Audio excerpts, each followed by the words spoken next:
volvió el buzo feliz. No sé si se alcance a escuchar, pero está diluviando. Y hace unos minutos empezó a caer un granizo tremendo. Pero bueno. Vuelve a ella. Ella me ama mucho. Me llamo Rojo de Orhan Pamuk. Bueno, yo a este hombre no lo conocía, pero me acerqué a este libro o descubrí este libro gracias a la enorme biblioteca que tiene mi tío y como que me llamó la atención, no sé por qué, pero a mí me llaman mucho la atención los libros tochos. Los pasos de ella, las patitas de ella. Entonces lo agarré, leí la sinopsis, que pocas veces leo sinopsis, pero esta vez pues lo hice y abrí la primera página y me enganchó por completo. Pero antes de decirles de qué trata, pues les voy a hacer una pequeña introducción a Orhan Pamuk. ¿Quién es él? O Pamuk, no sé dónde lleva el acento. Pero él nació en Estambul, en Turquía, en 1952. Y no sé si sabían, pero este es un dato que yo no sabía porque no conocía la existencia de este hombre, pero él ganó el Premio Nobel de Literatura en 2006. Y digamos que pues lo que he leído de él es que sus obras, sus novelas se caracterizan pues por narrar un poco de la cultura, de la política, de lo social, como de esta parte del mundo, de Turquía. También tiene libros como con tintes históricos, novelas históricas, y pues digamos que eso también ha permitido un poco como que se conozca más de esta cultura de Oriente Medio.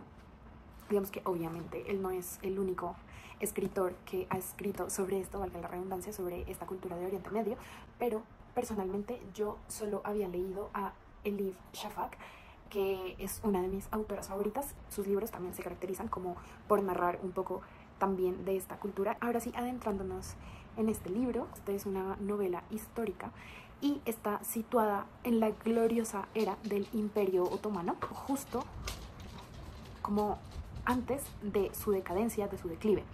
Y pues vamos a conocer a unos personajes un tanto interesantes, con nombres interesantes.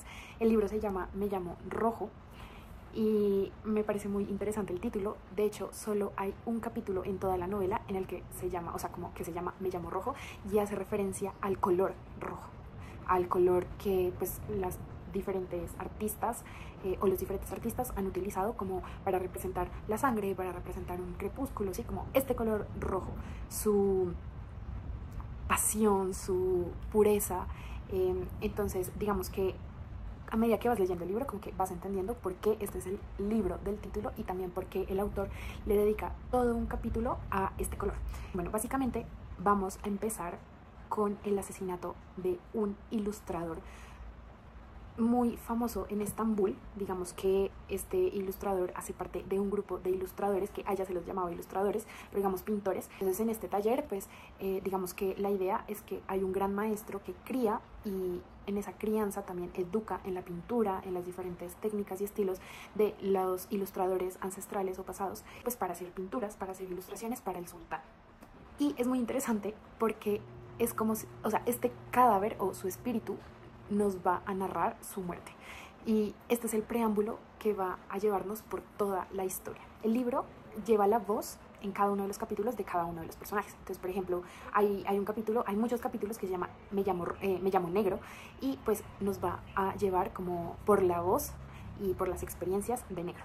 Hay capítulos como Soy vuestro tío y entonces en esos capítulos pues vamos a ver la perspectiva del tío. Hay capítulos que se llaman Me llamo Sekure, que es esta mujer preciosa entre las mujeres, entonces también nos va a narrar como desde la voz, desde la experiencia de esta mujer Sekure. Toda la historia y el mismísimo asesinato la desencadenan un libro de ilustraciones que el sultán le encargó hacer al personaje que se llama Tío, o que todo el mundo le dice Tío, que es el tío de Negro.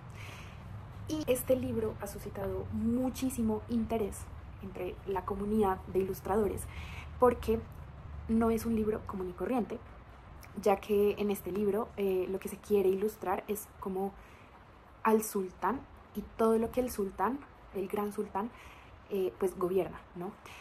Esto es algo que hasta ese momento, lo que nos cuenta la historia, es que nadie lo había hecho porque los ilustradores de Oriente Medio, según este libro, según lo que nos narra Orhan, no pintaban el mundo o la realidad como la veían, sino que la pintaban como ellos creían que era. Entonces, por ejemplo, era muy importante para ellos, les daba estatus, digámoslo así, como gran ilustrador, gran ilustrador, porque todos eran hombres, cuando pintaban un caballo, pero no tenían que ver el caballo, sino que su mente, o sea, ya sabía que era el caballo. Está muy ligado con su religión musulmana. Los ilustradores tenían tanto estatus porque ellos pintaban a través de los ojos de Dios, o sea, esa era la creencia. Entonces este libro es muy diferente porque se trata un poco de pintar a la manera de los francos o de los latinos, y ellos les llaman los infieles francos, pues porque son cristianos, ¿sí? Y claro, entonces los cristianos o los pintores, los artistas de esta parte del mundo occidental, pues sí eran quienes pintaban lo que veían, entonces trataban de plasmar en el papel la realidad. Si tú tenías un retrato pintado, pues también era símbolo como de poder, de estatus. Y hasta ese momento pues nadie había pintado al sultán, y resulta que el señor Tío pues se va como de viaje a Venecia como embajador, y allá ve estos cuadros y es como, juepucha, vi un cuadro de un hombre que no se parecía en nada a mí, pero que aún así se parecía a mí, claro, porque vio el retrato de un hombre. Los artistas hasta ese momento de Medio Oriente siempre habían pintado como los mismos rostros. En las historias como que no se plasmaba a alguien en particular. Entonces eso como que él quería traer o llevar a Medio Oriente, y quería que el sultán también tuviera como un retrato propio. Iba en contra de la religión, eso era como herejía, porque en el islamismo, bueno, las personas musulmanas de esta época creían que si tú plasmabas como tu imagen en papel, o sea, si te retrataban y todo, eso era como herejía, porque terminabas adorando a imágenes, cosa que pues no tendrías que hacer, porque el único Dios pues es un Dios y ya, sí, el Dios del Corán. Y a partir de eso habían 4 ilustradores que estaban en el libro, como trabajando en el libro, en las ilustraciones, y entre ellos como que empieza a haber como envidia. 3 de ellos pues son como posibles sospechosos del asesinato del maestro Donoso. El señor Tío llama a Negro, a este personaje, como a que vuelva a Estambul para que se encargue del libro, como que termine el libro.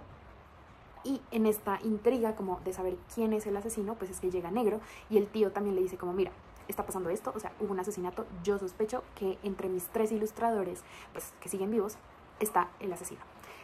Pero te encargo encarecidamente que termines el libro. Y la última ilustración es la que va a llevar el retrato del sultán pintado en el centro de todo un mundo, representando en esa última ilustración al sultán como centro del mundo. Y esa es la ilustración que más causa revuelo, porque justo en esa ilustración es en donde se va a plasmar el retrato del sultán, algo que los ilustradores de esta cultura no conocían, o sea, el término retrato no se conocía. En medio de todo esto también nos van a narrar la historia de amor entre Negro y Secure. Negro lleva enamorado de Secure, que además es la hija del tío, o sea que es la prima de Negro. Pero bueno, o sea, es un libro ambientado en una época donde eso era legal y normal y todo. Entonces también vamos a conocer a Secure, vamos a conocer como su historia, por qué hace lo que hace, que no les voy a decir, porque ya pues a medida que vayan leyendo el libro, pues irán sabiendo. Negro, o sea, a mí la verdad me da mucha pena de Negro. De verdad, porque el man está re enamorado y como que siempre actúa bajo las influencias de ese amor, ¿sí? Entonces él como no es que crea como tal en este libro de su tío, sino que cree en el amor de Secure. Y a Secure, o sea, Secure quiere que él termine el libro de su padre, entonces él es como, ok, si con eso gano tu amor, hágale. Me pareció el libro, me gustó, arrancó súper bien, o sea, me gustó como cada capítulo nos llevaba por una voz diferente, por un personaje diferente. Había capítulos donde decía como, me llamarán asesino, y esos capítulos pues están narrados por el asesino del maestro Donoso. Y es muy chévere como él trata de encubrir su identidad.